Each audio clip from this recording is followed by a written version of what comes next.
और अब फिर बीमारियां, कभी एक बीमारी, कभी दूसरी, कभी प्लेटलेट्स। हमें ऐसे लगा कि पता नहीं आज गया तो कल गया। हमने इसको, और मैं आज तस्लीम करता हूं, बड़ी गलती की। इसको हमने इजाजत दे दी बाहर जाने के लिए। तो ये जब पख्तूनख्वा में जाता था तो कहता था इमरान खान किधर है नया पख्तूनख्वा। तो जब 2018 का इलेक्शन हुआ तो पख्तूनख्वा जो कभी दूसरी बारी किसी को नहीं देता, 2/3 अक्सरियत से तहरीक इंसाफ को उन्होंने वोट दी। क्यों वोट दी, ये मैं आज आपके सामने पेशन गोई कर रहा हूं। मंडी बहाउद्दीन कि ये जो सारे चोरों का टोला, डाकुओं का गुलदस्ता,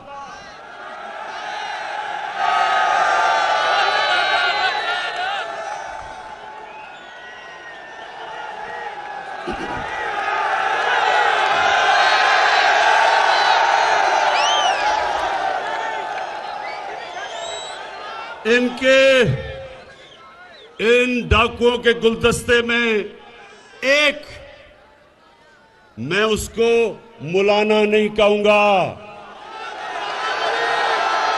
क्या कहूं उसको?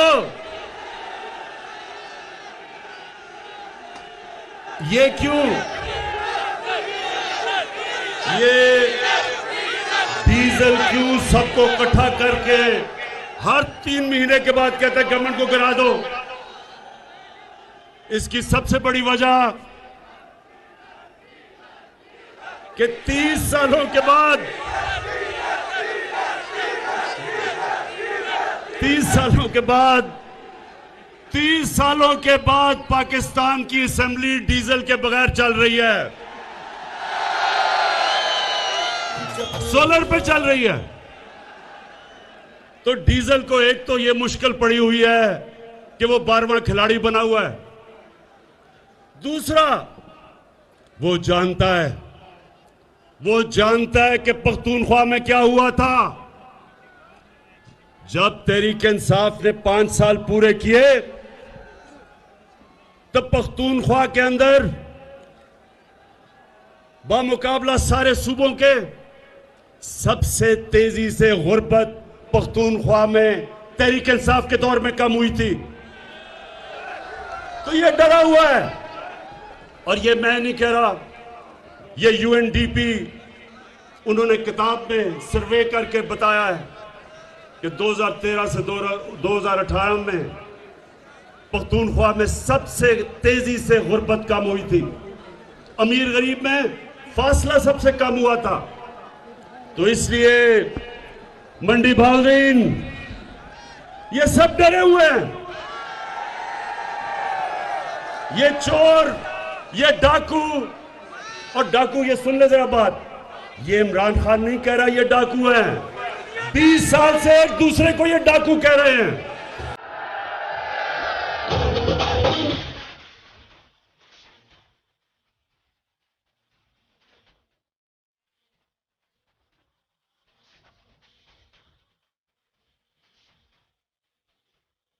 तो एक तरफ फजल रहमान इनको डरा रहा है कि जल्दी जल्दी किसी तरह इसको गिरा दो, नहीं तो 2023 का भी इलेक्शन गया।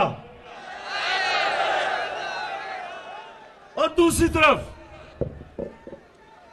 एक छोटा मियां है, एक तो बड़ा भगौड़ा मियां है, एक छोटा मियां है। अब छोटे मियां को क्या मसला पड़ गया? मंडी बहाउद्दीन, वो छोटे मियां का एक तो दिल बड़ा कमजोर है, ऊपर से उसको पता चल गया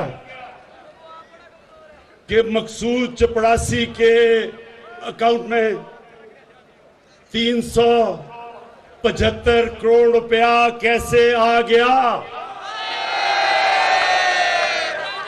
मंडी बहाउद्दीन, नौजवानों, आप जानते हैं मकसूद चपड़ासी कौन है?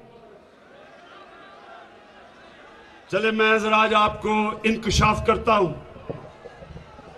कि 15,000 रुपए महीने की तनख्वाह में मकसूद चपड़ासी छोटे मियां की sugar mill Ramzan sugar mill में एक मुलाजिम था। उसके बैंक अकाउंट में एफआईए ने पता चला, एफआईए को, कि तकरीबन 4 अरब रुपया 375 करोड़ रुपया उसके बैंक अकाउंट में आ गया। जैसे ही एफआईए को पता चला तो मंडी बहाउद्दीन के नौजवानों पता क्या हुआ, पहले तो छोटे मियां ने अपने बेटे को लंदन भिजवाया। वो जल्दी जल्दी फरार हुआ रात को। वो इनका स्पेशलिस्ट था, पैसे इकट्ठे करने वाला, सलमान शहबाज, वो आज लंदन भाग गया। फिर मकसूद चपड़ासी को जल्दी से बाहर भिजवाया। जब नून लीग का दौर था तो अपने दामाद को छोटे मियां ने बाहर भिजवा दिया। हमारे दौर में नहीं, अपने नून लीग के दौर में बाहर भिजवाया। जब पता चला कि उसको सरकारी गवर्नमेंट के ऑफिस से किराया मिल रहा था, गवर्नमेंट के अदारे से, जबकि बिल्डिंग ही नहीं बनी थी, उसको बाहर भिजवाया। उससे पहले भगौड़े मियां का 2 बेटे नून लीग के दौर में बाहर भिजवा दिए। और आए सागदार को, मुंशी को कौन भूलेगा। उसको ये खाकान अब्बासी जब प्राइम मिनिस्टर था, अवाम के टैक्स के खर्चे पे अपने जहाज में इसने उसको बाहर भिजवाया। अब नौजवानों, मुझे ये बताओ कि अगर आपने चोरी नहीं की तो आपको डर किस चीज का है? पाकिस्तान की, हाँ, इमरान खान से डर है।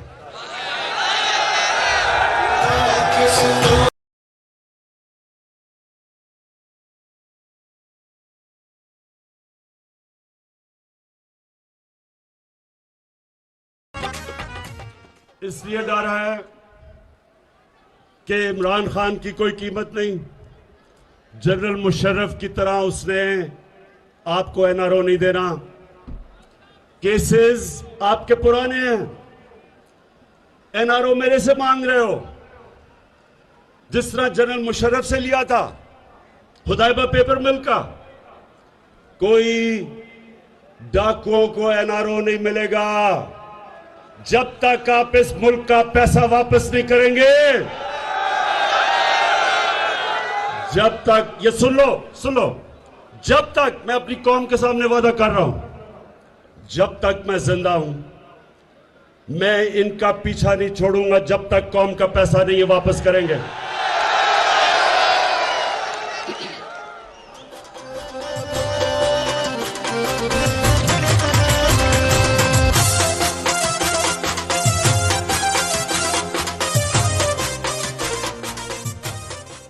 तो मंडी बहाउद्दीन, सबसे पहले तो मैं इनसे पूछता हूं कि आज पाकिस्तान की अदालतें आजाद हैं। ये नहीं कि शहबाज शरीफ टेलीफोन करता है कि जस्टिस कयूम 3 साल नहीं 5 साल की सजा दो, ये अब नहीं होता। सुप्रीम कोर्ट के ऊपर डंडे से चीफ जस्टिस के ऊपर अब हमला नहीं कोई करता। हम अदालतों की इज्जत करते हैं। उसको पहले जस्टिस सजाद अली को डंडों से अदालतों से भगाया क्योंकि वो करप्शन का केस सुन रहा था, और फिर ब्रीफ केस चले, कोयटा के बेंच को खरीदा गया, और अब मरियम साहिबा कहती है मेरे पास टेपे हैं। जितना दूजियां जमाता फिर बड़ा पिटना, जितना वही इमरान खान जितना, दूजियां जमाता फिर बड़ा पिटना, जित जावे साडी तहरीक अज मेरा जी करदा है, इमरान खान दे जलसे च अज मेरा नचने। कभी नौजवानों, कभी आपने सुना है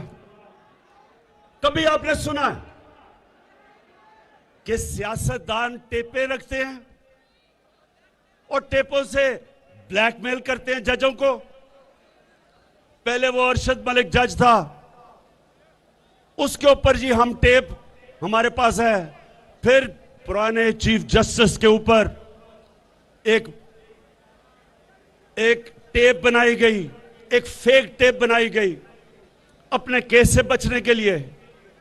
ये पॉलिटिशियन नहीं करते, ये माफिया करता है। और इस माफिया का मेरी कौम ने मुकाबला करना है। आपने मेरे साथ मिलना है, मेरे पे छोड़े। मैंने इनका आपको बता दिया, जब तक जिंदा हूं इन चोरों का मैं मुकाबला करूंगा। अच्छा जी, अब ये जल्दी क्या है? अदमे एतमाद वोट के लिए डीजल का तो हमें पता चल गया, जल्दी क्या है? शहबाज शरीफ को मकसूद चपड़ासी की मुश्किल पड़ गई है। उसे पता है कि जब भी ये केस सुना गया तो इससे तो वह बच सकता नहीं है।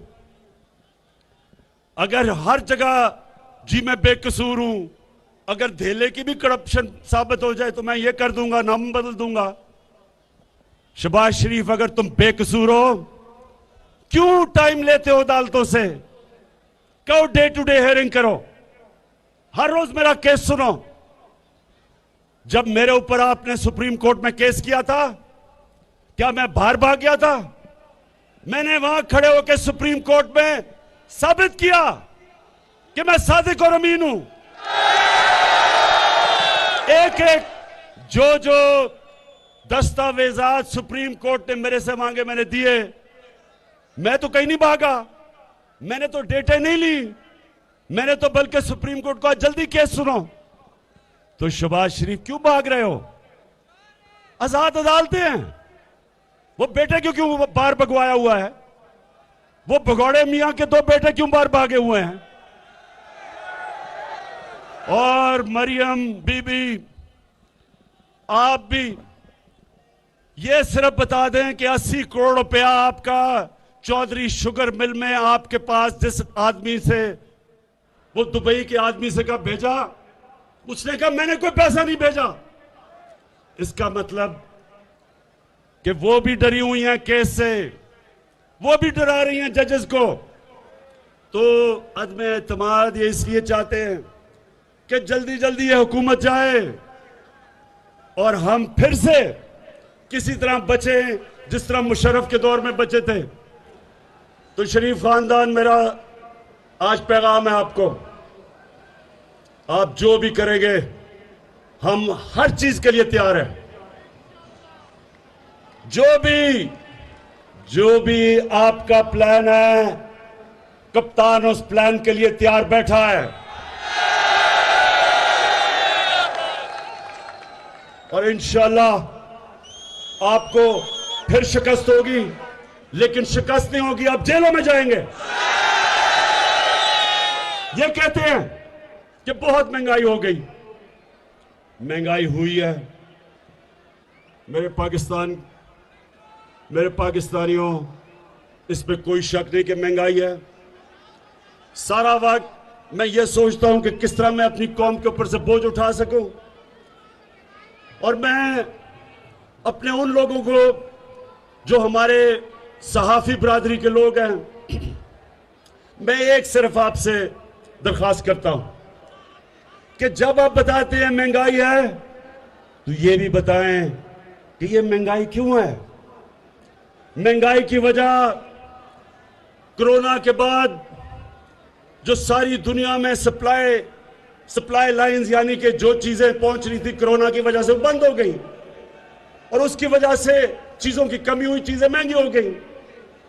आज पेट्रोल चंद भी 8-9 महीने पहले $40 का जो पेट्रोल था वो आज $90 पे पहुंच गया। इसका हम क्या करें? पेट्रोल हमें बाहर से मंगवाना पड़ता है। हमने सारे अपने ड्यूटीज और टैक्सेस कम कर दिए ताकि लोगों पे बोझ ना पड़े।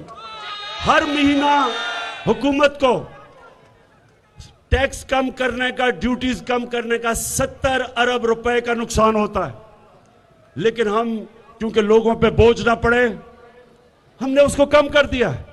हम नुकसान ले रहे हैं और इंशाल्लाह अभी और भी आपको चीजें बताएंगे कि कैसे आपके ऊपर बोझ कम कर सकते हैं। दूसरा, जरा ये सुने, पाकिस्तान में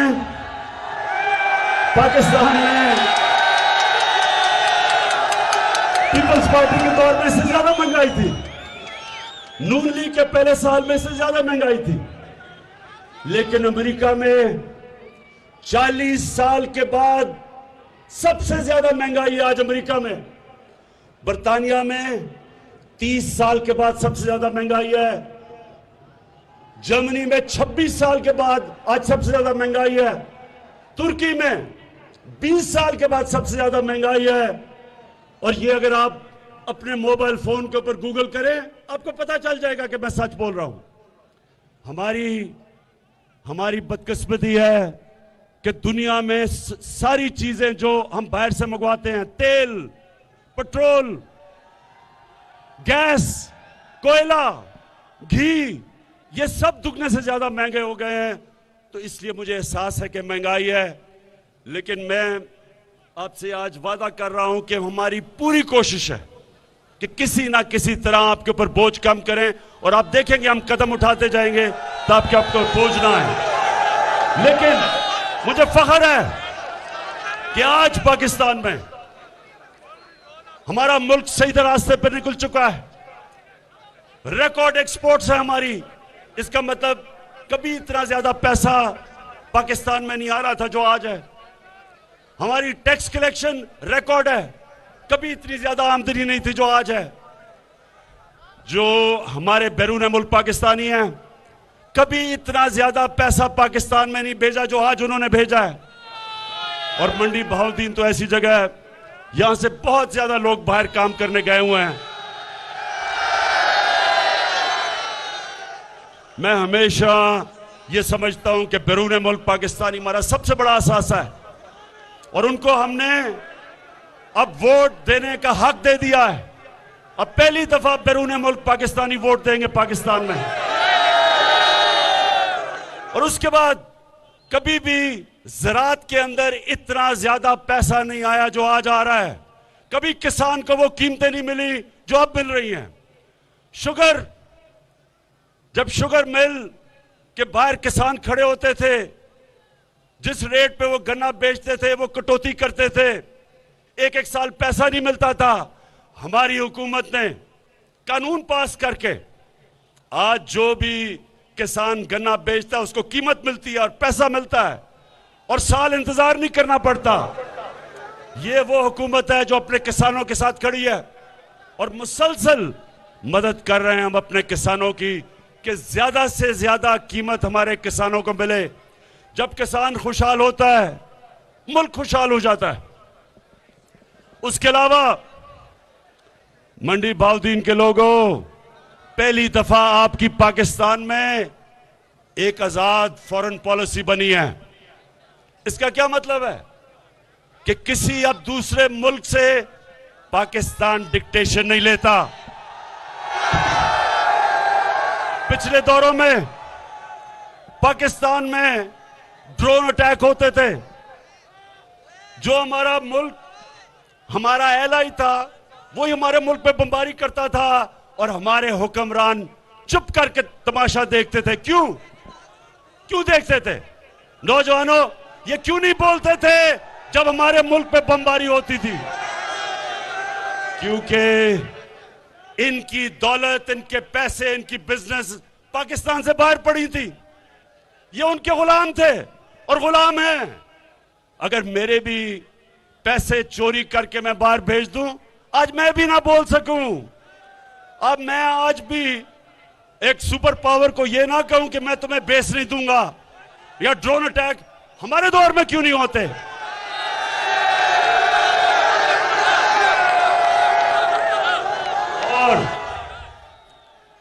और मेरे पाकिस्तानियों, एक तो मैं इंतजार कर रहा हूं कि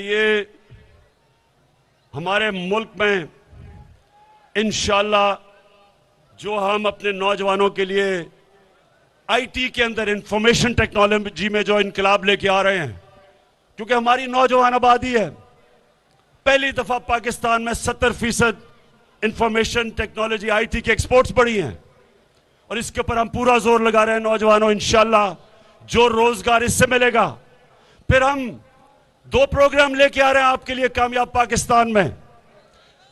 सूद के बगैर कर्जे अपने नौजवानों के लिए लेके आ रहे हैं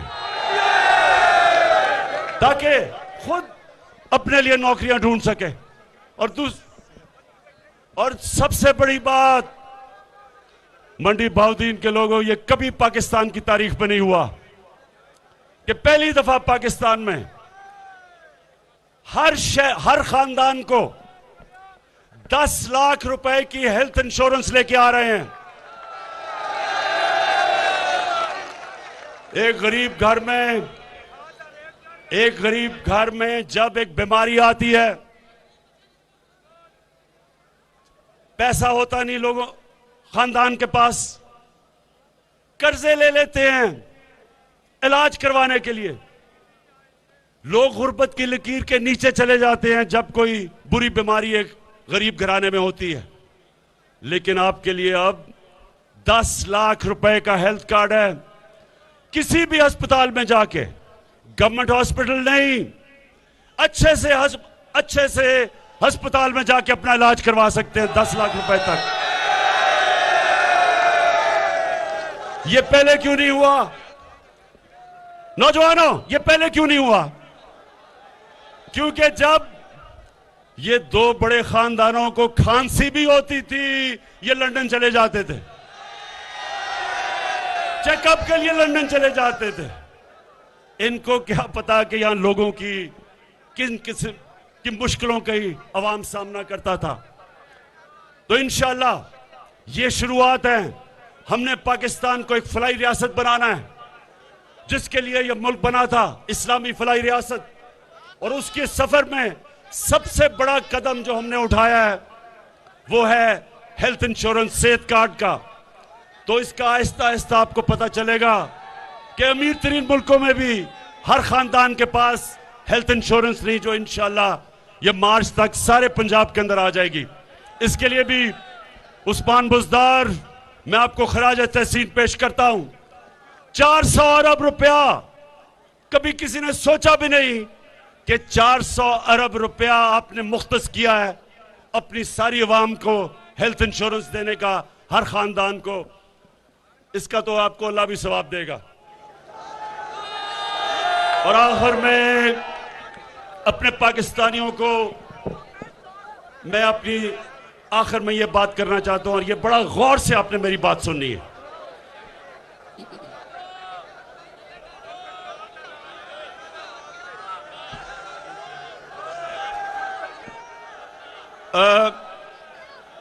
कुरान की आयत, मेरे नौजवानों, कुरान की आयत है, अमर बिल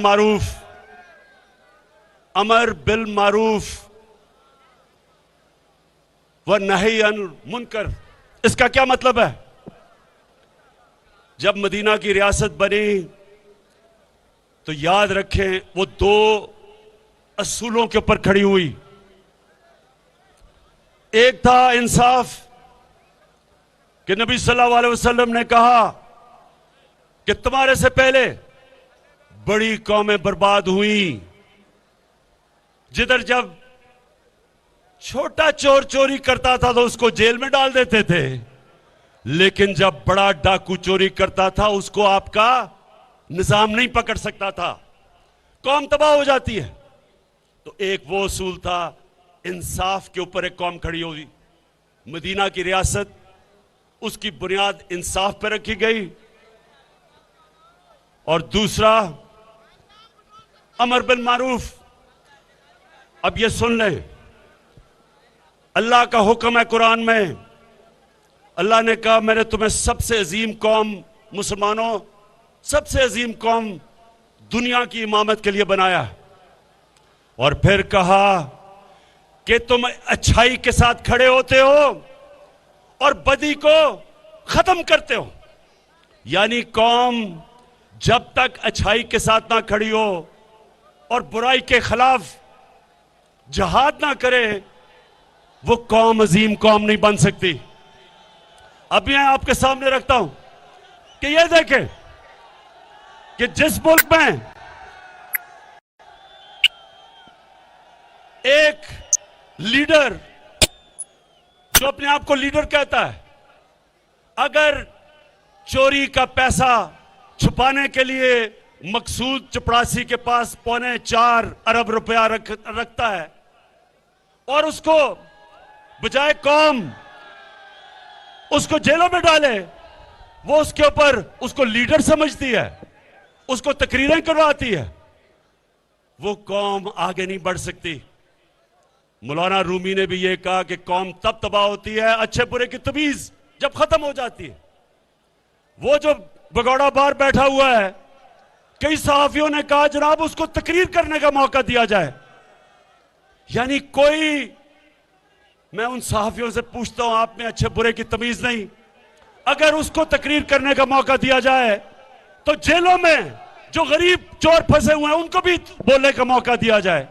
अगर बड़े चोर को अब बुरा नहीं कहता माशरा, तो फिर चोरी में बुराई क्या है? क्यों कोई मेहनत करे?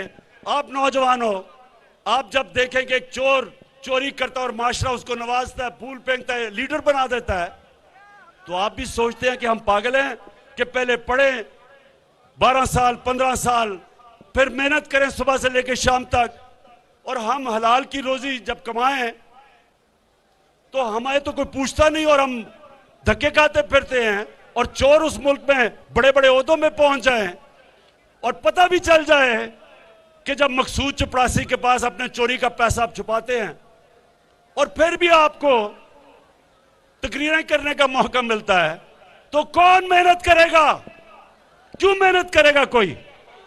इसलिए अल्लाह ने हमें कुरान में कहा है कि अगर माशरे ने उठना है, अच्छे बुरे की तमीज करो। मैंने मगरिब में अपनी 20-30 साल गुजारे हैं। आप अगर उधर चले जाएं, आपको हैरत होगी कि वो माशरे हैं जो अल्लाह के पैगाम पे हमारे से बेहतर चल रहे हैं। याद रखें, अल्लाह रब्बुल आलमीन है, सब इंसानों का खुदा है। हमारे नबी सल्लल्लाहु अलैहि वसल्लम रहमतुल आलमीन है, सब इंसानों के लिए रहमत बन के आए थे। मतलब ये कि जो भी उनके पैगाम पे चलेगा, अल्लाह की नेमतें उनके ऊपर आएंगी, चाहे वो मुसलमान है या नहीं है। जो उनके हुक्म पे चलेगा वो माशरा खुशहाल होगा।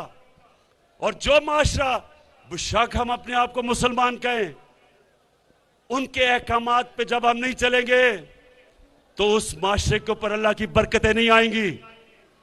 इसलिए मेरी इन चोरों के साथ जाती दुश्मनी नहीं है, लेकिन मैं अपने मुल्क को एक अजीम मुल्क बन के देखना चाहता हूं, इसलिए मैं इनका मुकाबला कर रहा हूं। मैं फिर से मंडी बहाउद्दीन आपका दिल से शुक्रिया अदा करता हूं। मैं अपने MNAs MPs सबका शुक्रिया अदा करता हूं, और इस शानदार जलसे का मैं इसलिए आपका शुक्रिया अदा करता हूं कि आपने हमेशा, मैं पहले भी आया था इलेक्शन से पहले, हमेशा आप मेरी हौसला अफजाई करते हैं। आपका बहुत बहुत शुक्रिया। पाकिस्तान जिंदाबाद।